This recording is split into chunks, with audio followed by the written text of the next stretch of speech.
नमस्कार, आप सबका स्वागत है। तो हम the raider in Kashmir by retired major general Akbar Khan की ये बुक है वो पढ़ रहे हैं।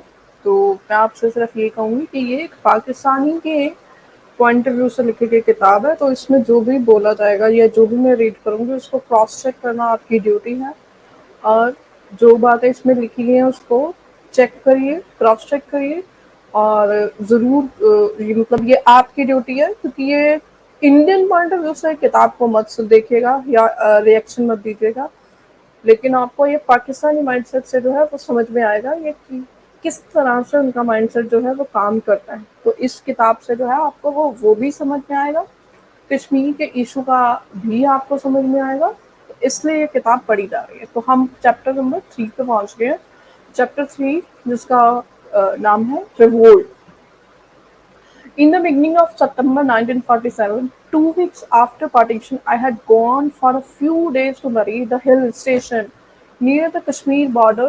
Although most of the summer visitors had gone, the place was still full because many refugees from Kashmir had arrived. The general talk in the place was about the trouble that was said to have started in the state. Stories were circulating that not only armed civilians but state troops also were committing atrocity against the Muslims. It looked as if another terrible tragedy was about to enact.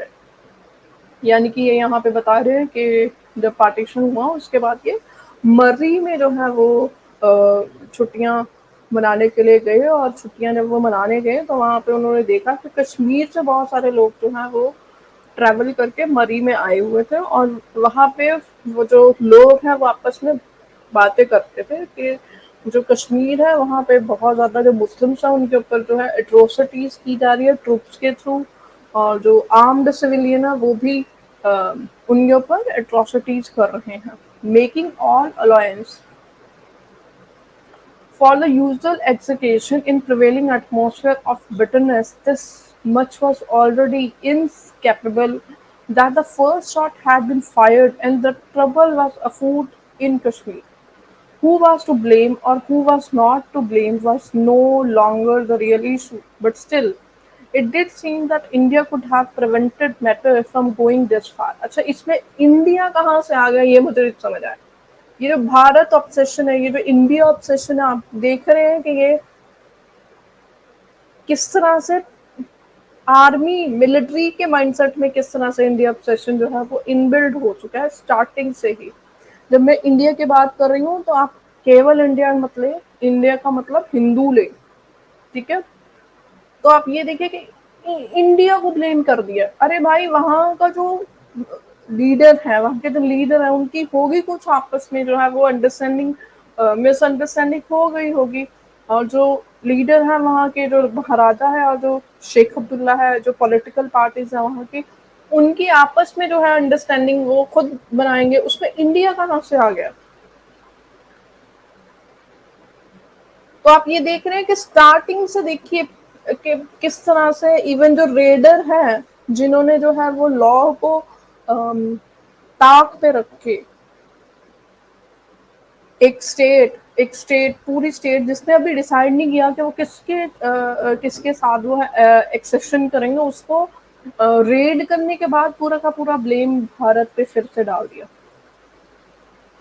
मतलब इसमें भारत कहाँ से आ गया। वो कश्मीर के जो locals हैं उनकी इशू थी, उसमें भारत कहाँ से आ गया। खैर आगे बढ़ते हैं। It did seem that India could have prevented matters from going this far. Perhaps felt so because I had always held the Indian leader like Gandhi, Nehru in high esteem. मतलब इनका कहने का मतलब क्या है, यहाँ पे आप ये समझिए कि ये माइंडसेट है कि जो भारतीय है ना वो ही ब्लेम पर है। आप टेररिज्म करो, आप कुछ भी करो, लेकिन हमें ठीक जो है वो ठीक तरह से बिहेव करना चाहिए।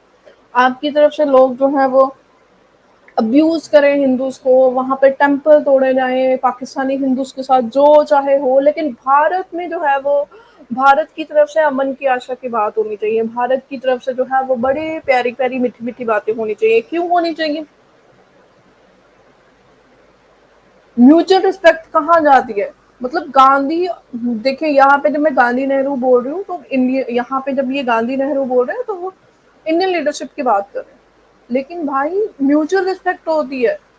जब आपकी साइड से कोई रिस्पेक्ट नहीं करेगा तो दूसरी साइड से क्यों करेगा? इवन आपके पड़ोसी के साथ आप देख लीजिए, जो घर के साथ आपकी दीवार है, अगर आप अपने पड़ोसी के साथ जो है उनको रिस्पेक्ट नहीं करेंगे, कुछ भी कूड़ा उधर फेंक देंगे, तो क्या वो आपकी रिस्पेक्ट करेंगे? मतलब कुछ भी करके इनको पूरा का पूरा ब्लेम जो है वो गांधी नेहरू पे डाल देना। गांधी नेहरू को यहाँ पे इंडिविजुअल एंटिटी मत लीजिए, यहाँ पे गांधी नेहरू को हिंदूज ले लिए। मौलाना आजाद का नाम क्यों नहीं लिया गया यहाँ पे? वो भी तो थे ना कांग्रेस के अंदर। I had believe them to be above communal passion and naked ambition. अच्छा वो कॉम्युनल ना हो, ये रिलीजन के नाम पे इन्होंने स्टेट ले ली, लेकिन वो कॉम्युनल ना हो। Their previous opposition to the demand for Pakistan had been understandable, but now that the division of India had become a fact, it was reasonable to expect that for the greater good of all, they would wish Pakistan to stand on its feet as quickly as possible. ये जो बात लिखी गई है, जो line लिखी गई है, ये अपने आप में ही फ्लॉड है। पाकिस्तान बन गया तो पाकिस्तान के लोगों की ड्यूटी है, वहां के लीडरशिप की ड्यूटी है कि वो उनको खड़ा करें। भारत के लोगों की ड्यूटी नहीं है, भारत के लोगों का सर दर्द नहीं है। ये जो आज कहा जाता है कि आप क्या सजेस्ट करेंगे भारत के लोगों को, जो है वो आज भी कह दिया जाता है कि हाँ हमारे साथ ट्रेड करो, ट्रेड से हमें ज्यादा फायदा होगा। भाई हमारी ड्यूटी नहीं है ये पाकिस्तान को अपलिफ्ट करना, पाकिस्तान के लोगों को अपलिफ्ट करना हमारी ड्यूटी नहीं है। हमारी, जब मैं बोल रही हूँ एज ए इंडियन मैं बोल रही हूँ, इंडियंस की ड्यूटी नहीं है ये, इंडियन लीडर्स की ड्यूटी नहीं है ये, गांधी नेहरू की ड्यूटी नहीं थी। आप लोगों ने अपना देश मांगा, आपने पार्टीशन करवाई जिसमें लाखों लोग मर गए, तो ये आपकी सिरदर्दी है भाई।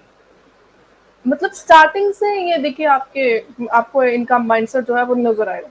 वही आजकल आपको पाकिस्तानी एक्स मुस्लिम पाकिस्तानी इंटेलेक्चुअल में भी नजर आता है कि इंडिया जो है वो बड़ा भाई है, वो जो है वो दरिया दिली दिखाए। भाई नहीं दिखानी हमें दरिया दिली।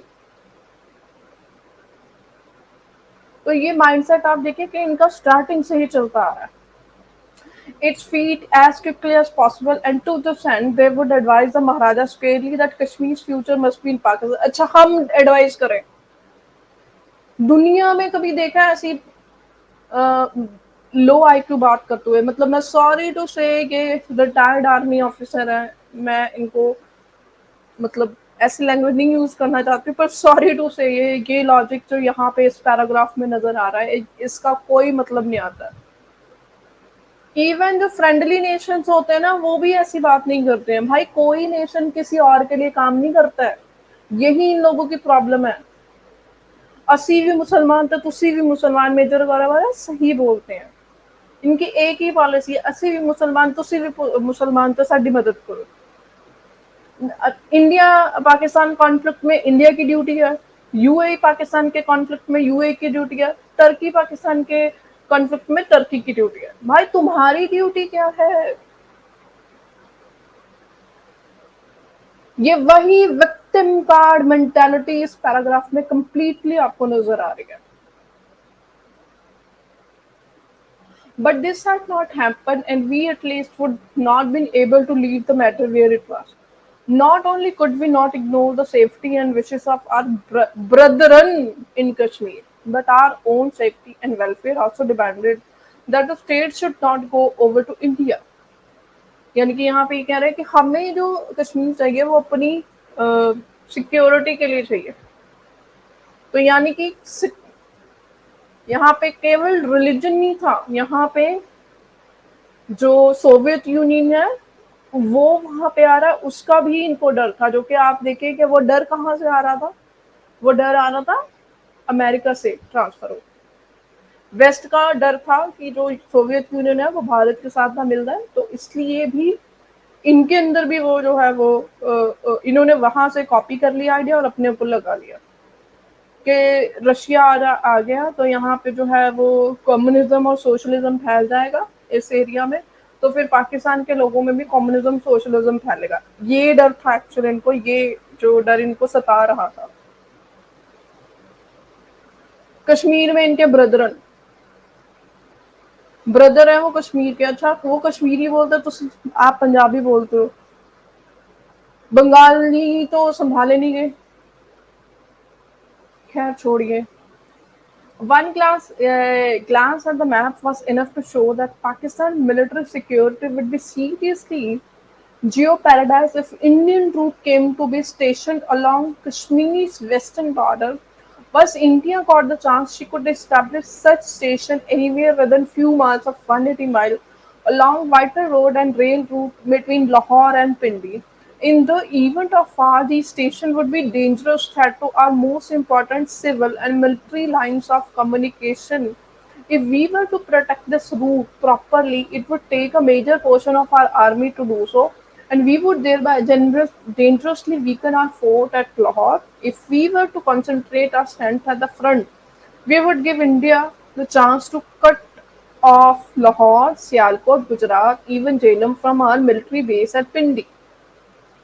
यानी कि आप ये देखिए कि इनका कोई इंटरेस्ट भी नहीं था। ये आजकल जो लोगों ने नैरेटिव बनाना शुरू कर दिए ना कि वो इसके लिए था जी, उसके लिए था, नहीं, ये इनका सिर्फ ये था कि भारत हमें खा जाएगा, काफिर जो है वो हमारे ऊपर अटैक कर लेंगे। वही यूटोपियन माइंडसेट। जो समय इनको अपने आप पे लगाना चाहिए था और जो समय इनको महाराजा को, मैं हाइपोथेटिकली बात करूं, जो समय इनको अपनी डेवलपमेंट पे लगाना चाहिए था, जो समय इनको अपने लोगों को अपलिफ्ट करने में लगाना चाहिए था, वो समय इन्होंने सिर्फ केवल केवल इसमें ही वेस्ट कर दिया कि वो आएंगे और हमें खा जाएंगे। ये आइडिया ऑफ पाकिस्तान से ही ये डर जो है वो निकल रहा है। बहुत सारे लोग बोलते हैं ये मिलिट्री जो है इस चीज को यूज करते हैं, नहीं जी। इवन जो सो कॉल्ड कायदे आजम जिन्ना है, उन्होंने भी ये पूरा माइंडसेट यूज किया है कि जो हिंदू है वो खा जाएगा हमें, हिंदू जो है वो हमें सब्जुगेट कर देगा।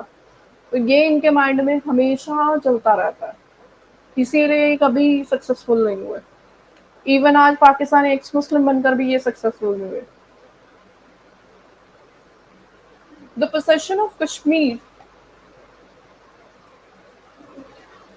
would also enable India, if she wished, to take war directly to Hazara and Marri, more than 200 miles being the front. This is, of course, could happen only in the event of war, but in peacetime too, the situation could be just as unacceptable because we would remain permanently exposed to the threat of such magnitude that our independence would never be reality. Surely that was not type of Pakistan we had wanted.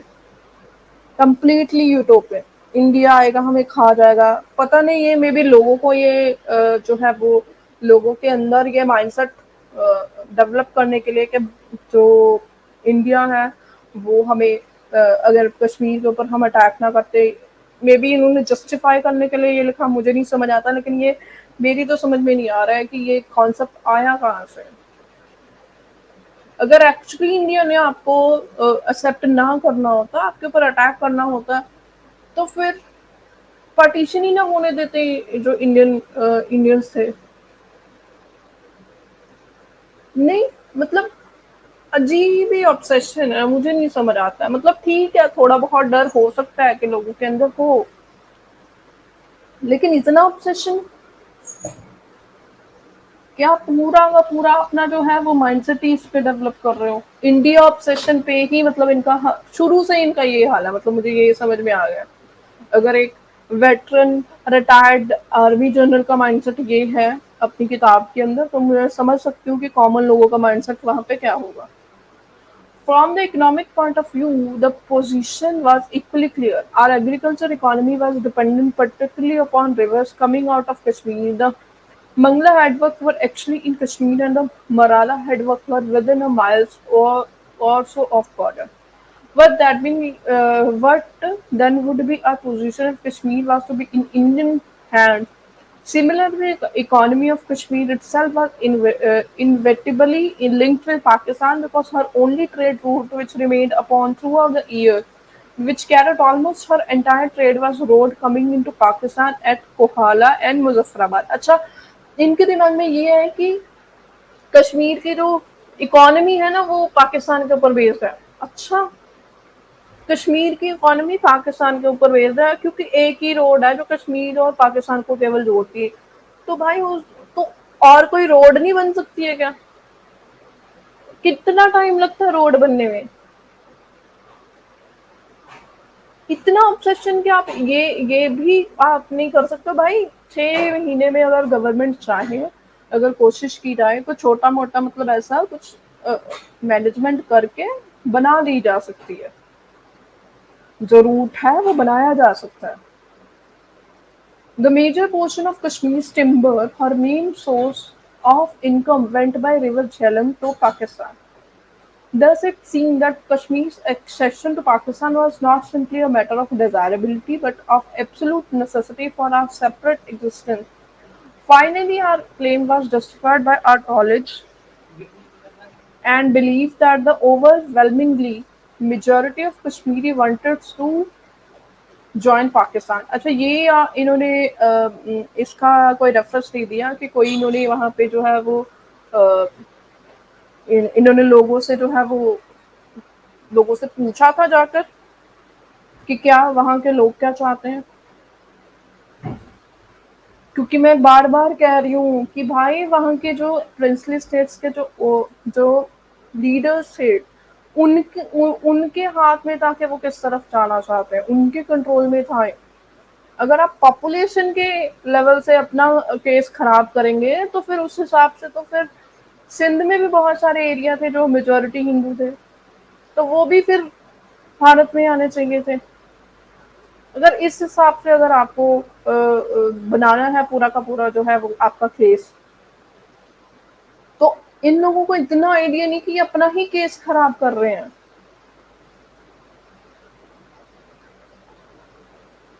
Finally, our claim was justified by our knowledge and belief that overwhelmingly knowledge and belief। अच्छा, इन लोगों को believe है कि जो Kashmiri Muslims हैं वो इनके साथ जाना चाहते हैं।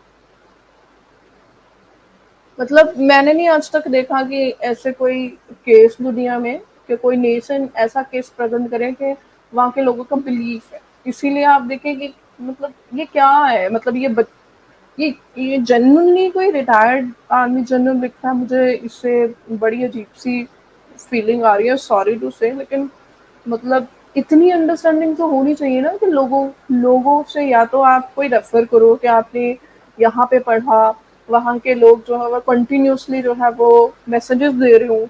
नहीं, ऐसा कुछ भी नहीं है। ऐसा कोई रेफरेंस नहीं दिखता है अगर हिस्ट्री को मैंने जितना पढ़ा है। Neither our claim or nor the wishes of Kashmiri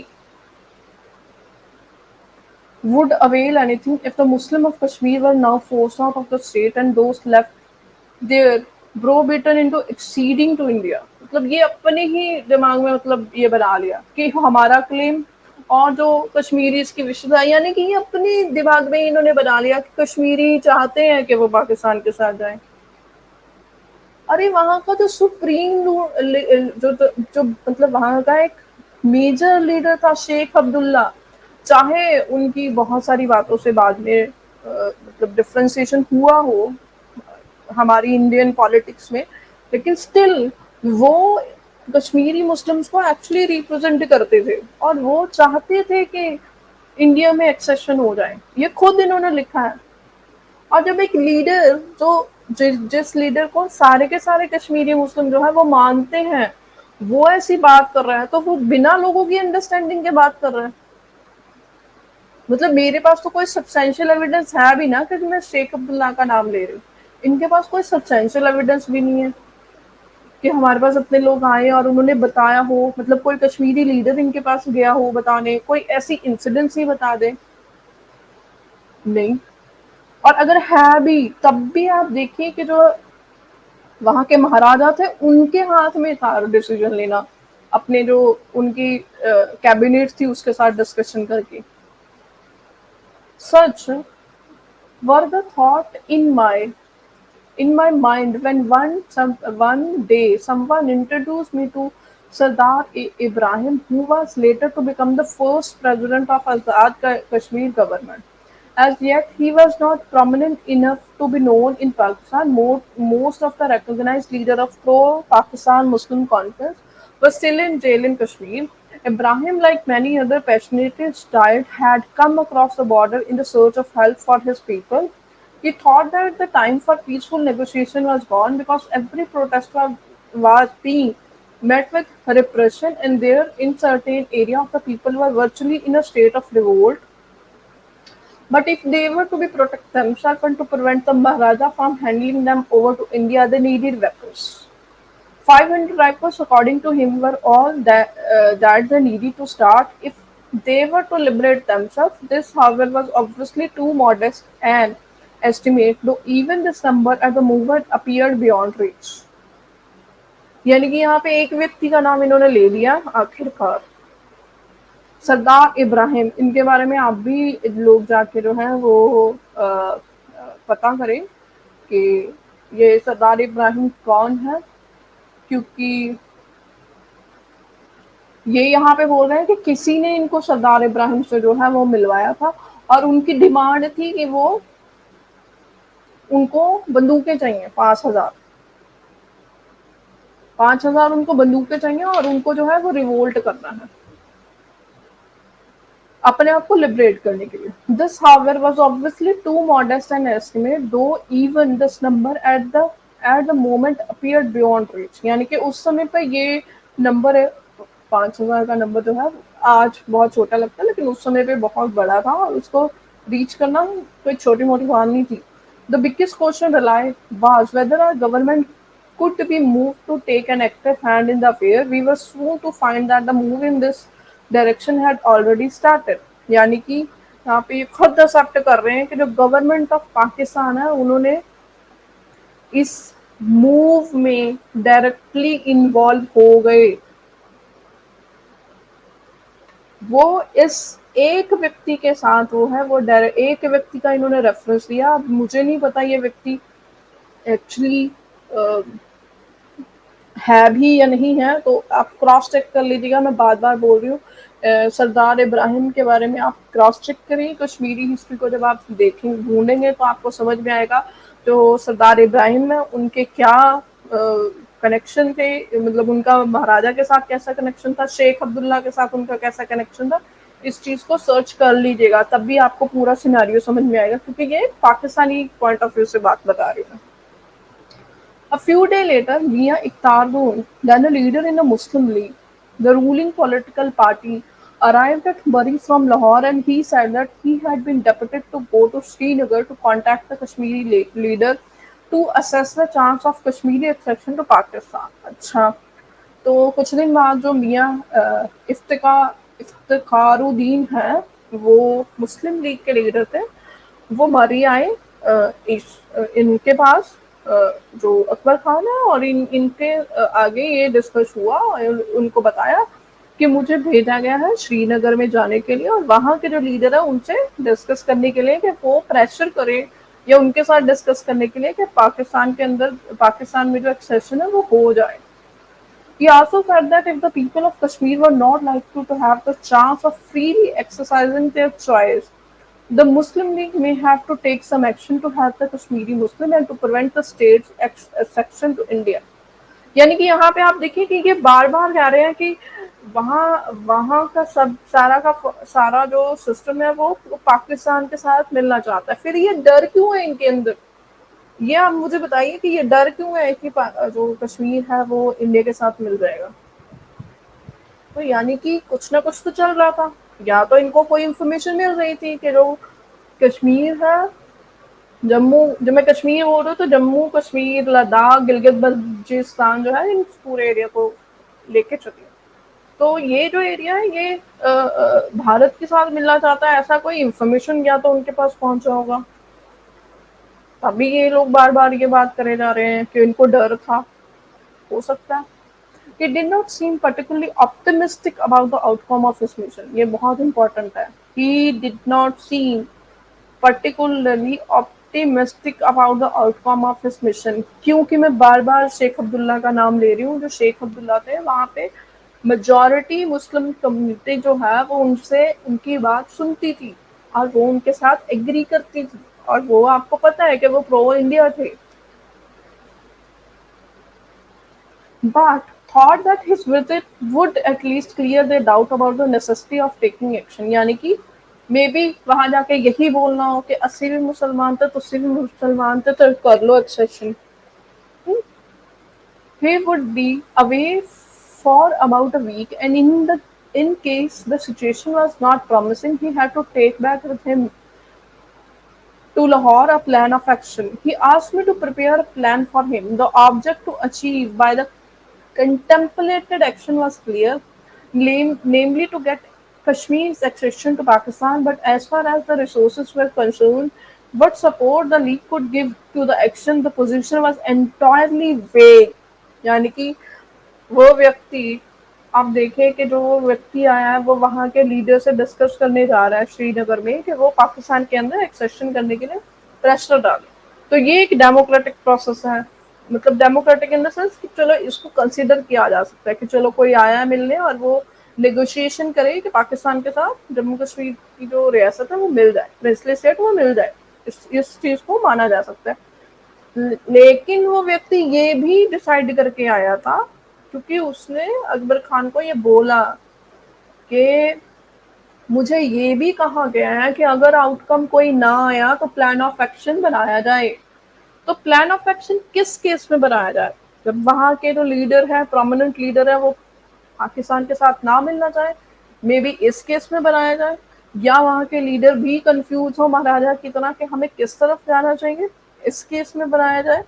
तो यानी कि वो व्यक्ति जो फखरुद्दीन आए थे, जो मुस्लिम लीग से जो है कंसर्न होते थे, कनेक्शन रखते थे, वो जब आए थे तो उनके दिमाग में पहले से प्लान्ड था. पहले से उनको ये जो है वो डिक्टेट किया गया था कि अगर आपकी बात ना बनी, आपकी जो नेगोशिएशन है या बातचीत है उसका कोई रिजल्ट ना निकला, तो आर्मी को बोल दो प्लान ऑफ एक्शन बनाना. तो आप ये देखिए कितना यूटोपियन माइंडसेट है कि अभी अभी आप बने ही हो एज अ नेशन, आप अभी बने ही हो, आपके अंदर मतलब इतनी क्षमता भी नहीं है, कोई रिसोर्सेस नहीं है आपके पास, अभी तक आप अपने पैरों पे नहीं खड़े हुए हो, अभी तक जो रेफ्यूजी क्राइसिस है वो नहीं सेटल हुआ है, लेकिन आपको किसकी चिंता पड़ गई? कश्मीर की. तो मतलब वहां पे कुछ हो भी रहा था तो उसको रहने देते, अपनी नेगोशिएशन कंटिन्यू. मैं वैसे डिस्कशन कर रही हूँ आप लोगों के साथ, मतलब मैं कोई सजेशन नहीं दे रही हूँ, मैं आपको सिनेरियो समझाने की हाइपोथेटिकली बता रही हूँ कि वहां पे अगर कुछ हो भी रहा था तो कौन as a Pakistani point of view, अगर मतलब मैं सेनली से दिमाग लगाऊं, मतलब वो पॉसिबल नहीं है लेकिन स्टिल हाइपोथेटिकली सोच रहे हैं कि अगर वहां पे कुछ हो भी रहा है तो उसको होने दो, वो भी उसको भी नजर में रखो और अपने नेशन के अंदर रिफ्यूजी क्राइसिस को हैंडल करो और चीजों को हैंडल करो. लेकिन नहीं, वो कहते हैं ना गरम गरम खाने का बहुत, कि जो मतलब गरम गरम खाना है चाहे जीभ जल जाए, कई लोग होते हैं. तो अभी जो आपको एरिया मिला उसके अंदर कुछ सेटलमेंट हुई नहीं, आपको कॉन्स्टिट्यूशन बना नहीं, आपका कुछ सिस्टम बना नहीं, लेकिन पंगा पहले से लेना शुरू कर दिया. मतलब पहले दिन से ही पंगा जो है वो लेने की तैयारी थी.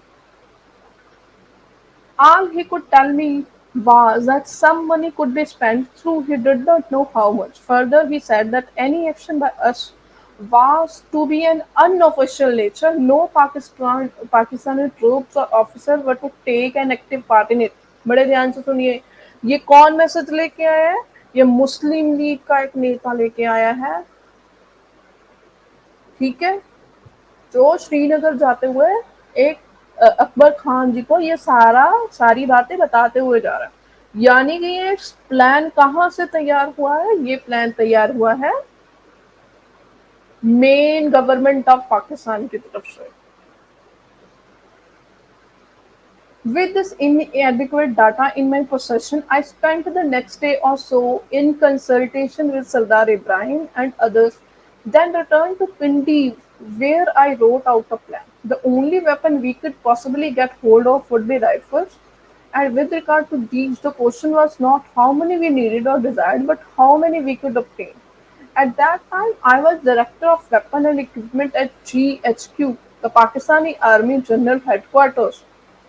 Therefore, I knew the general situation with regard to weapon in possession of army. A large part of our share of the reserve stock of weapon and ammunition was still lying in India. यानी कि उनको ये पता था कि हमारे पास आठ ये जो एम्यूनेशन है वेपन्स है वो भी नहीं है अभी रिजर्व उस वो जो स्टॉक है वो भी अभी इंडिया में है वो भी अभी आया नहीं है लेकिन प्लानिंग पहले से शुरू कर दी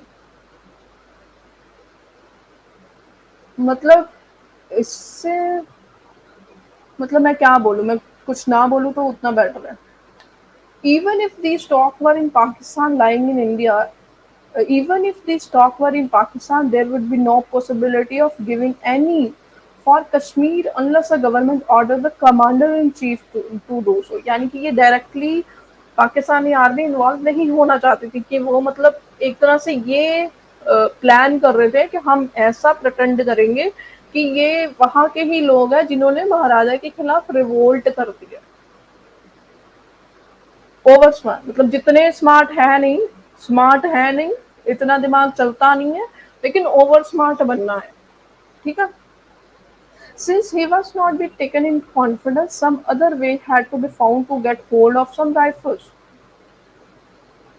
अब आप ये ध्यान से रखिए यहाँ पे एक बात जो है आप लोग शायद मिस कर गए हो जो कि मेरे ध्यान में आई है बड़े ध्यान से सुनिएगा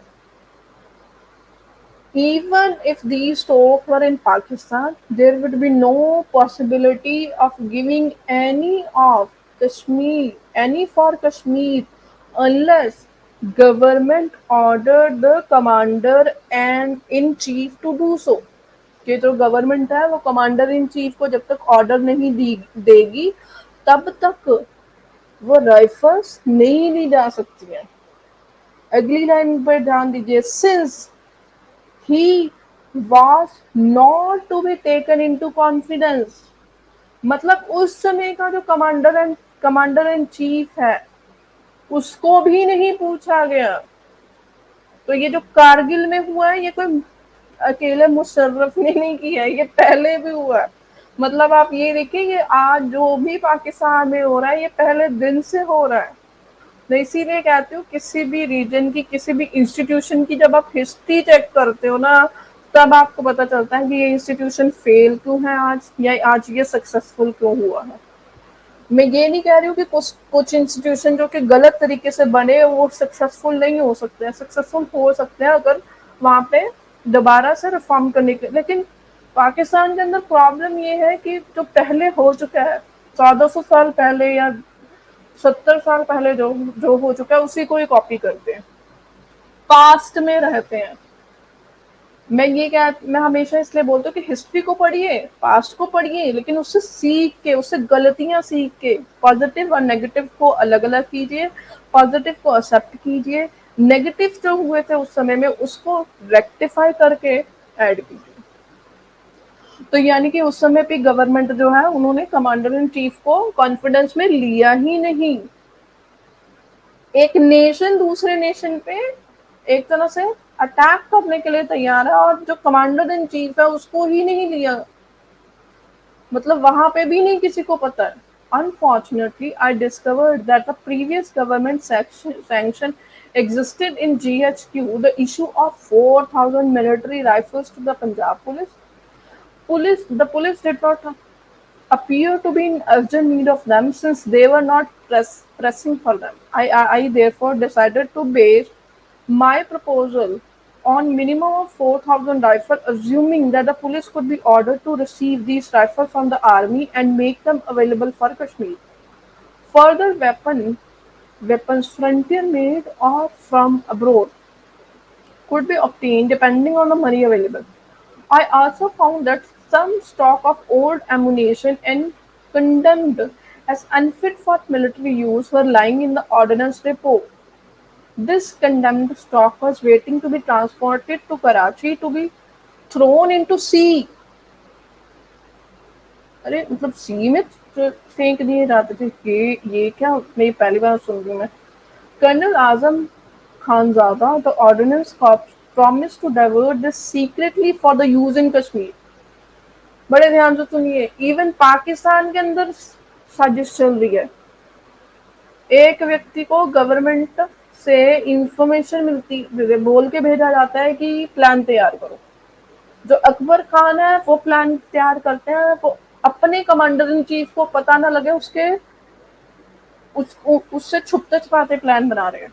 और एक एमुनेशन जो कि डंप करने के लिए पड़ा हुआ है, जो कि सही नहीं है मिलिट्री के यूज करने के लिए। मतलब एक तरह से आप देखिए कि जिन उनको बुलाया ट्राइबल्समैन को, उन उनकी जान भी इनके लिए जरूरी नहीं थी। उनको कौन सी एमुनेशन पकड़ा दी जो कि डंप करने के लिए पड़ी थी,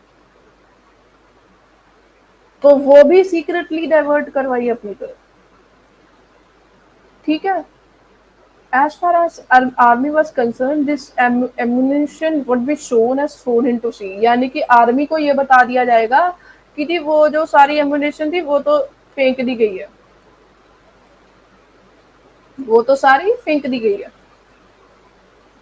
It was desirable that some trained personnel should be available for the organization and coordination of whole effort। यानी कि ये जरूरी था कि उन मतलब जो कुछ लोग जो ट्रेंड हैं, जो कि एक्चुअली जिनको पता है कि किस तरह से अटैक करना है, किस तरह से प्लानिंग करनी है, अगर कुछ गलत हो जाए तो क्या करना है, ये इसके लिए कुछ लोग तो चाहिए।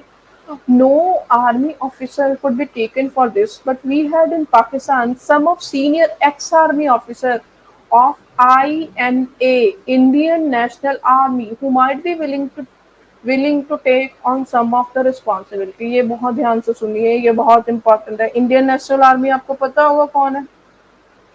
वहां के एक्स आर्मी ऑफिसर कुछ हैं, वो कह रहे हैं कि क्योंकि उनकी ट्रेनिंग हुई हुई है आर्मी जैसी, उनसे हम बात करके देखेंगे अगर उनमें से कोई विलिंगली इसमें पार्ट लेने को तैयार होता है। The authorities needed a lot of assistance from the army in the shape of plans, advice, weapons, ammunition, communication and volunteers। यानी कि जो अथॉरिटीज है उनको बहुत सारी असिस्टेंस लेनी पड़ेगी चोरी चुपके सीक्रेटली, क्योंकि सबको नहीं पता इस अटैक के बारे में। They did not ask for it because the whole thing had to be kept secret from the commander-in-chief and other senior officers who were British। यानी कि जो कमांडर इन चीफ हैं, जो और लोग हैं, उनसे छुपा कर काम करना पड़ेगा। तो आप ये देखिए कि जो आर्मी अभी बन ही रही है उसके अंदर एक ऐसा कल्चर आपने डेवलप कर लिया कि एक आर्मी ऑफिसर दूसरे आर्मी ऑफिसर से चोरी चुपके सीक्रेटली प्लान बनाता है। तो आज ये किस मुंह से मुशर्रफ को जो है वो गलत बोल सकते हैं? नहीं बोल सकते हैं। आपकी पूरे का पूरी सोसाइटी का वही कल्चर है। एक किसी के खिलाफ साजिश कर रहा है, दूसरा तीसरे के खिलाफ साजिश कर रहा है, तीसरा चौथे के खिलाफ साजिश कर रहा है। आगे वो लिखते हैं कि and other senior officers who were British. There were forever also senior Pakistani officers in army who could have been taken into confidence, and these were in position to help great deal as it was the stage alone was asked for assistance, and I was junior to at least 24 Pakistani officer। मतलब कुछ और भी leader हैं जिनको के Pakistani army के लिए जो है ऑफिसर्स हैं उनको भी हम अपने साथ जोड़ सकते हैं सिर्फ असिस्टेंस के लिए या गाइडेंस के लिए।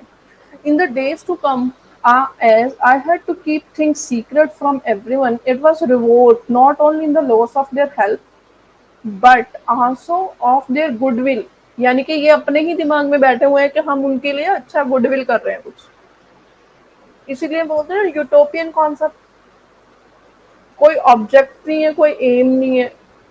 ये आप हमेशा किसी भी पाकिस्तानी वॉर को उठा के देख लीजिए, आपको उसमें इवन वॉर्स को छोड़िए जो इंडिया के साथ वॉर्स हुई है, आप वो जो अमेरिका के साथ इन्होंने डील्स किया उसको भी उठा के देख लीजिए ना, उसमें भी कोई एम्स कोई ऑब्जेक्टिव नहीं है। इसमें भी अपना यूटोपियन ऑब्जेक्ट बना दिया है कि हम उनकी हेल्प कर रहे हैं और उनकी गुडविल के लिए कर रहे हैं। अरे भाई उनसे तो पूछ लो वो चाहते हैं कि नहीं है, उनके लीडर से तो पूछ लो कि वो चाहते हैं कि नहीं है। यानी कि आप जो कश्मीरी लीडर्स हैं जो आपके साथ नेगोशिएशन करने को तैयार नहीं, आप उनको भी धोखा दे रहे हो जो कि सो कॉल्ड मुसलमान है।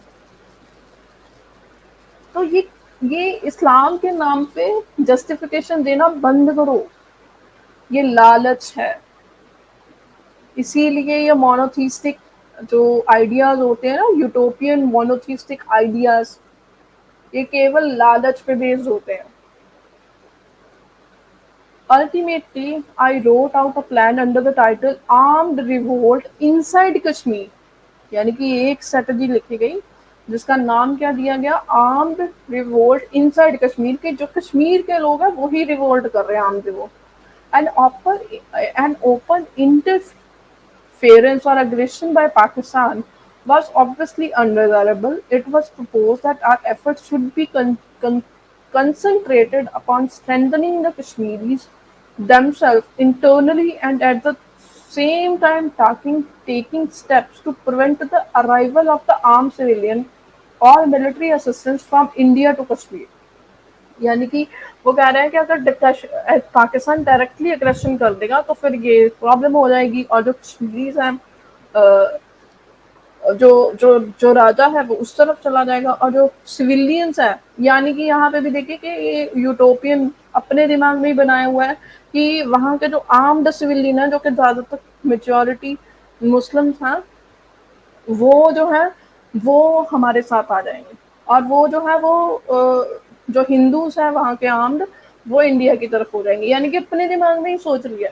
अरे भाई वो कश्मीरी है, उनको कश्मीरी की तरह देखते। Maharaja army was said to be out about 9,000 strong, of which 2,000 or so Muslims could be expected to remain comparatively passive or even to desert if all went well। यानी कि 9,000 में से जो 2,000 से ज्यादा जो है वो मुस्लिम है, इसलिए वो अगर हमारी साइड पे आ गए तो केवल 7,000। ये आप देखें कि ये पूरा जो जो पूरा ये प्लान बनाया जा रहा है वो सिर्फ एक यूटोपियन मतलब ख्याली पुलाव पे बनाया जा रहा है, ख्याली पकाओ कि 9,000 उनकी है, उसमें से 2,000 से ज्यादा मुस्लिम्स हैं। दो मतलब यही मान लिया कि वो जो 2,000 है, 2,000 के 2,000 हमारे साथ आ जाएंगे है। तो इसलिए सिर्फ 7,000 हमें जो है वो हमें टैकल करने हैं। The remaining 7,000 were believe to be widely scattered could be overcome by Kashmiri people little by little. जो 7,000 है उनको कश्मीर के लोग अपने आप ही टैकल कर लेंगे। अच्छा अपने आप ही, वहां से कोई कंफर्मेशन आया होगा इनको? वहां से कोई कंफर्मेशन नहीं आया है, खुद बोल रहे हैं। वहां अभी कोई बात करने के आ गया हुआ है जिसको पहले से पता है कि वो लोग नहीं मानने वाले हैं। But it would be essential to ensure the Maharaja was not reinforced from India.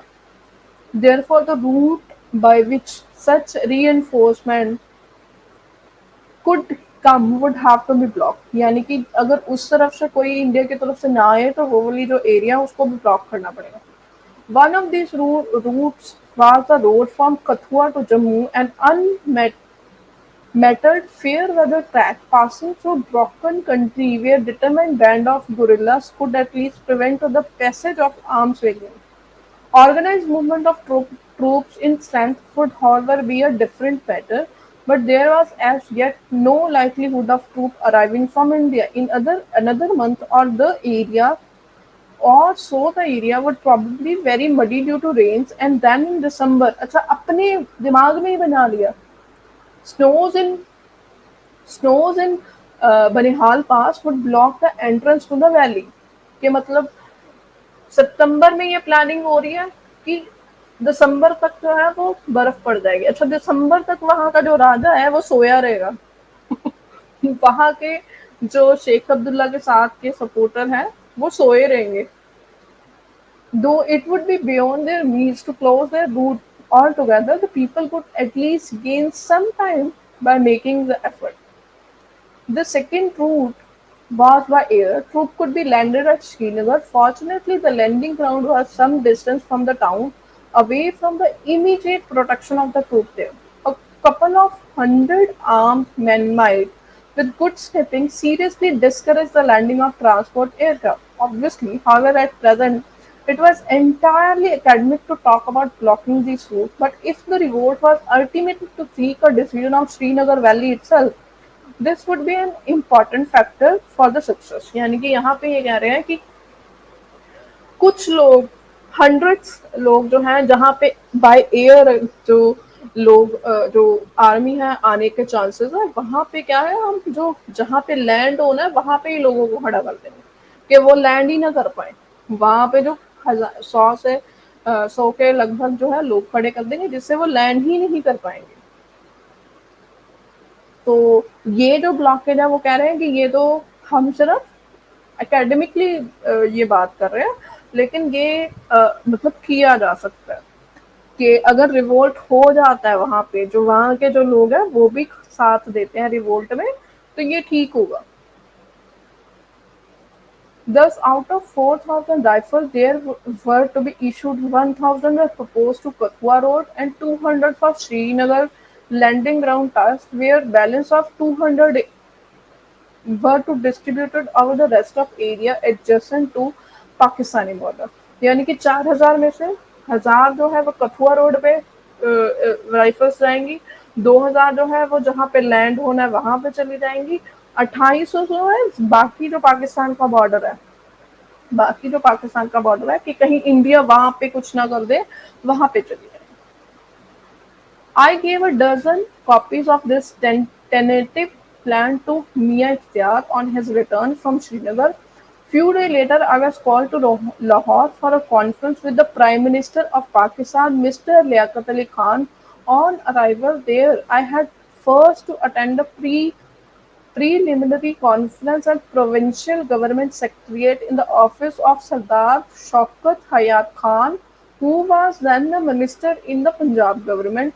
It seemed that the problem had already received a good deal of consideration and another plan had been evolved in outline. The conference lacked the business-like precision that we are used to in the army, but it was to some extent compensated by enthusiastic willingness and deep interest of everyone around। यानी कि आप ये देखिए कि लियाकत अली खान भी इस पूरे plan में शामिल थे। पूरी की पूरी उनकी गवर्नमेंट है वो शामिल थी। लियाकत अली खान के बारे में अगर आप देखना चाहते हैं, जो हमने मर्डर ऑफ हिस्ट्री में देखे, लियाकत अली खान कोई भी फैसला ऐसा नहीं ले सकता था जो कि मोहम्मद अली जिन्ना जिस डिसीजन को वो रिजेक्ट कर देते थे, तो लियाकत अली खान वो डिसीजन नहीं ले सकते थे। यानी कि यहाँ पे ये भी प्रूफ होता है कि जिन्ना ने भी ये एक तरह से कहें कि बिल्कुल अनप्रोफेशनल जो है वो अटैक किया। तो इससे आपको पता चलता है कि उनका माइंडसेट कैसा है। बिल्कुल प्रोफेशनल लोग नहीं हैं ये, स्टार्टिंग से नहीं थे ये लोग। वैसा ही वहाँ पे कल्चरल जो है वो आज डेवलप हो चुका है। आज उनकी कंट्री जहाँ पे खड़ी है, उनके अंदर जो अनप्रोफेशनलिज्म है वो आपको साफ साफ दिखता है उनकी बातों में, उनके माइंडसेट में, उनके थॉट्स में। एक धड़ा है वहां पे केवल इंडिया अपीसमेंट पे खड़ा है, दूसरा धड़ा है केवल इंडिया हेट पे खड़ा है, बीच का धड़ा जो है वो इंडिया अपीसमेंट नहीं करता, वो कांग्रेस अपीसमेंट करता है। लेकिन एक चीज तीनों में कॉमन है, चाहे वो इंडिया अपीसमेंट वाला हो, चाहे वो इंडिया हेटिंग वाला हो, चाहे वो कांग्रेस अपीसमेंट वाला धड़ा हो, और चाहे आजकल जो ये एक्स मुस्लिम वाला धड़ा आ गया पाकिस्तानी, इन सब में एक चीज कॉमन आप देखेंगे, इनके अंदर बीजेपी हेट कूट कूट के भरी है। और जब मैं बीजेपी की बात करती हूँ तो बीजेपी का मतलब है Hindu. Was probably unexpected through it was welcome because of my personal friendship with those present. I saw copies of my proposed plan in the hand of some, but I doubt if the paper had been read. यानी कि इनको खुद को पता था कि यहाँ पे जो लोग हैं इनके अंदर इंथुएस्टिक तो बहुत ज्यादा हैं वो।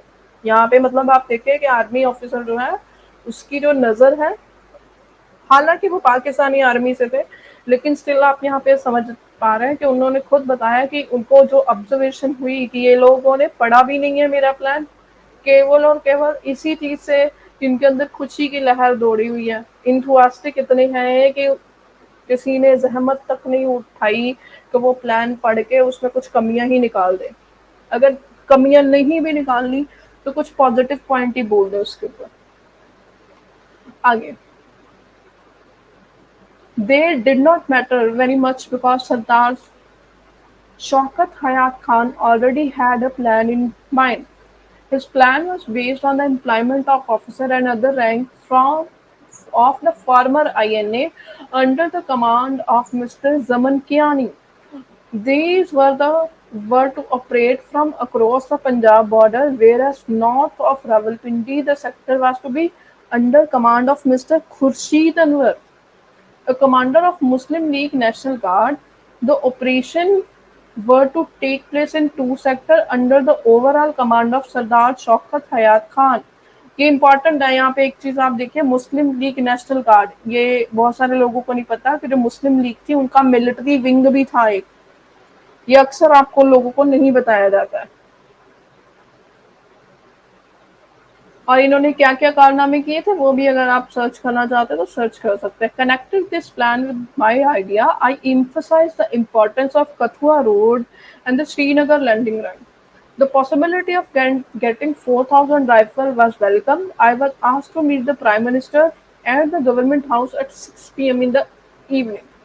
The conference with Prime Minister was at ended, among others, by the Finance Minister Mr. Ghulam Mohammad, later Governor General, Mia Iftikharuddin Zaman Kiani, Khurshid Anwar, Sardar Shaukat Hayat Khan, and myself.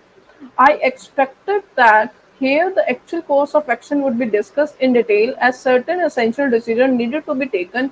I was, however, to find this conference even more informal than the morning one. यानी कि आप देखिए कि even मतलब conference नाम की conference थी, यहाँ पे आप खुद देख लीजिए कि कितनी अंडरस्टैंडिंग होगी। जब कुछ पढ़ा ही नहीं है लाइफ में, उठा के देखा ही नहीं कि एक्शन प्लान क्या है, क्या एम्स है, क्या ऑब्जेक्टिव्स हैं, कभी लाइफ में सोचा ही नहीं, बस दिमाग में बात आई वो कर दी। ना एम्स पता थे ना ऑब्जेक्टिव। और आज भी ये आप देखिए उन उस पूरी सोसाइटी के पास कोई एम कोई ऑब्जेक्टिव नहीं है।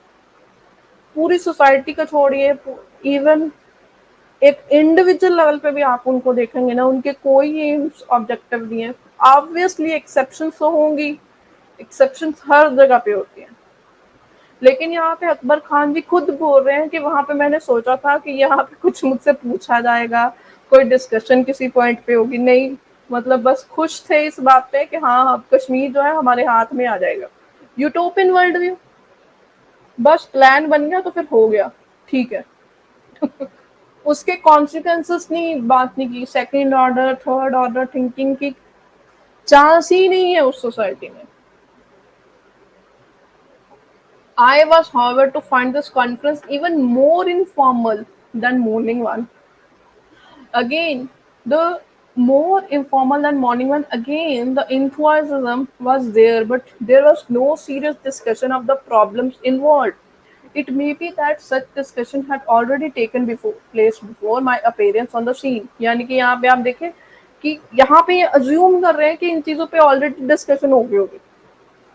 मतलब यहाँ पे आप इनका लैक ऑफ अंडरस्टैंडिंग देखें कि अगर आपने प्लान बनाया तो ये आपकी रिस्पॉन्सिबिलिटी है कि आप उनसे पूछिए कि भाई मेरे हिसाब से इसमें ये इशू है, अगर आप लोगों ने इसके ऊपर डिस्कशन कर दिया तो प्लीज मुझे जो है वो आप अपनी अंडरस्टैंडिंग बताइए। It may be that such discussion had already taken place before my appearance on the scene. In my presence, the allotment of fund received much attention, and some points here and there were lightly touched upon. The operational detail and their pros and cons were not discussed. बड़े ध्यान से सुनिए, operational details their pros and cons were not discussed. इसीलिए मैं बोलती हूँ जो भी आइडिया जिसको आप सपोर्ट कर रहे हो, अगर आप उसके प्रो एंड कॉन्स ही नहीं आप डिस्कस कर पा रहे हो, जब आप उसके उसके प्रो और कॉन्स दोनों को देखते ही नहीं हो, तो आपके पास कोई अंडरस्टैंडिंग नहीं डेवलप होगी।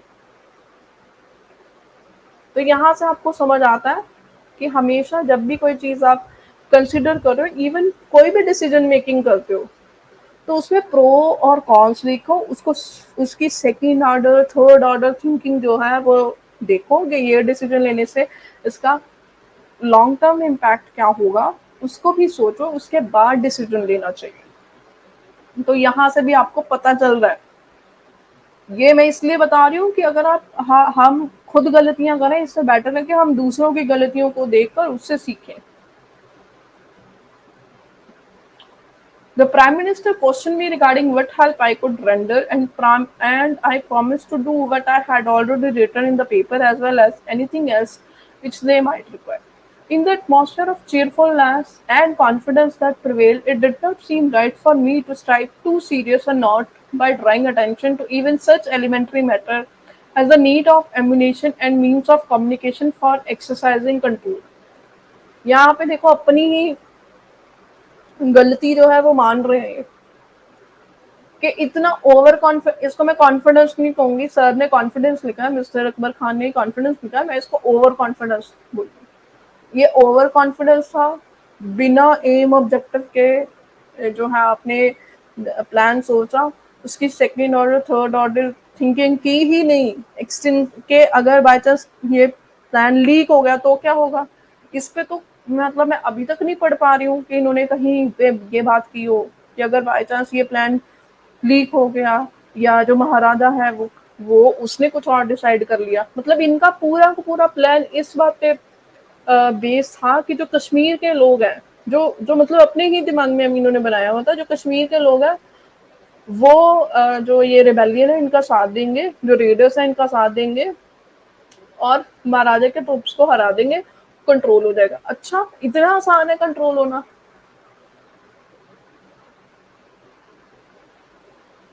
The unpleasant truth, as I now see it, was that there was a complete ignorance about the business of anything in the nature of military operations. देखा, जब इन्होंने ये किताब लिखी है तब ये बोल रहे हैं, और मैंने जब पहले पढ़ी थी ना, मैंने जब इनके पहले पैराग्राफ्स देखे वहां पे ही पॉइंट्स जो है आपको मेंशन कर दिए थे। मतलब ये तो एक कॉमन सेंस वाला व्यक्ति ये बात बोल सकता है पढ़ के कि कि भाई प्रो, मतलब मिलिट्री लेवल की ऑपरेशन की आप बात कर रहे हो और उसमें आप मेंटल मॉडल नहीं लगा रहे हो, उसमें आप उसके नेगेटिव्स को कंसिडर ही नहीं कर रहे हो। यही हाल आज की इनकी जनरेशन का है। Upon coming out of the conference room, Khurshid Anwar took me aside and told me that he was not going to accept any orders from Shaukat Hayat Khan। यहाँ पे देखो, यहाँ पे क्लैश हो रही है ईगो। खुर्शीद अनवर जाके बोला है कि मैं शौकत हयात खान से कोई ऑर्डर नहीं लूंगा। I did my best to persuade him to realize that without complete cooperation there would be a chaos, and therefore he must play the game fairly. He was not convinced. I was just wondering what to do about this when Shaukat Hayat Khan also came and told me that he had absolutely no confidence in Khurshid Anwar. In view of this mutual lack of confidence, I suggested that he should immediately see Prime Minister and get someone else in place of Khurshid Anwar. But he said Khurshid Anwar was the choice of the authority concerned and nothing could be done about it at this stage। कि एक जो ऊपर बैठा उसको नीचे वाले पे भरोसा नहीं है, जो जो नीचे वाला वो कह रहा है मैं उससे ऑर्डर नहीं लूंगा। मतलब इतना इतनी बेसिक टेक्निक्स मिस कर दी इन लोगों ने। Thus, from the start, they are excited the serious danger that the whole scheme would lack effective danger that the whole scheme would lack effective central control, and this was very disturbing thought। यानी कि कोई central effectiveness है ही नहीं। जो central point है शौकत हयात खान, उसको एक नीचे वाला जो खुर्शीद अनवर बोल रहा है मैं इससे ऑर्डर नहीं लूंगा, वो कह रहा है कि मुझे इस पे कॉन्फिडेंस नहीं। अरे भाई कॉन्फिडेंस ही नहीं है आपके अंदर, मतलब म्यूचुअल। देखिए जब भी कोई प्लान होता है, जब भी टीम वर्क होती है, टीम वर्क में म्यूचुअल कॉन्फिडेंस होना बहुत इंपॉर्टेंट होता है। म्यूचुअल रिस्पेक्ट तो होनी जरूरी है ही, म्यूचुअल कॉन्फिडेंस भी होना चाहिए। और अगर कहीं एक आध पॉइंट पे आपकी डिसएग्रीमेंट है अभी, तो उसको साइड में रखते हुए जो है, जब इम्पोर्टेंट डिसीजन लिए जाते हैं तो उसको कंसिडर किया जाता है। जैसे कोविड आया था तो भारत भारत में क्या पूरी दुनिया में ऑल पार्टी मीटिंग्स, यानी कि पूरी की पूरी जो जो गवर्नमेंट है वो, और जितनी बाकी भारत में पॉलिटिकल पार्टीज है, सब ने आपस में मिलकर जो है वो डिस्कशन की थी। उनकी हर महीने हर 2 महीने में जो है वो डिस्कशन होती थी, जो कि बहुत जरूरी थी। क्योंकि सारी पॉलिटिकल पार्टीज को पता ही नहीं है कि सेंट्रल गवर्नमेंट क्या प्लान बना रही है, तो वो कैसे हेल्प आउट करेंगे सेंट्रल गवर्नमेंट की। या उनके पास कोई व्यक्ति आया हेल्प मांगने के लिए, तो वो कैसे, उनको पता ही नहीं होगा कि सेंट्रल गवर्नमेंट का एक्चुअल प्लान क्या है, तो वो उसमें कैसे अपना एफर्ट डाल पाएंगे। तो आप ये देखिए यहाँ पे टीम वर्क कितनी कितनी fail fail failure of team work यहाँ पे कंप्लीटली दिख रहा है। ख्याल आगे चल रहा है। But at that time, it was not difficult to pursue myself into thinking that all would be well in the end. We had just achieved independence from British after 100 years, so we had just a new homeland, the state of Pakistan. Within less than a month of this, news of an uprising of Kashmiri Muslim came and spread through the country like wildfire. People responded with enthusiasm everywhere. They felt the smell of blood in their noses. It did not seem that in pursuit of common objective before us, minor personal differences would not be leveled out to in due course। यानी कि यहाँ पे ये इन्होंने पूरा का पूरा एक सोचा कि हाँ ये जो पर्सनल कुछ इश्यूज हैं ये सेटल हो जाएंगे, तो हमें इतना ध्यान देने की इस पे ज़रूरत है नहीं। तो यहाँ पे जो है वो ये चैप्टर खत्म होता है। आप लोगों का बहुत बहुत धन्यवाद, देखने वाले लोगों का thank you so much. Please इसमें जो जो बात कही गई है उसको क्रॉस चेक करना आपकी ड्यूटी है, क्योंकि ये एक पाकिस्तानी पॉइंट ऑफ व्यू से लिखी गई किताब है, एक मिलिट्री माइंडसेट के पॉइंट ऑफ व्यू से लिखी गई किताब है। इसमें जहां जहां पे प्रॉब्लम्स मुझे नजर आई वो भी मैंने आपको बताई, मेरी अंडरस्टैंडिंग है वो भी मैंने आपको बताई, आपकी अंडरस्टैंडिंग क्या है वो भी आप बता सकते हैं कमेंट सेक्शन में। धन्यवाद, जय हिंद, जय श्री राम।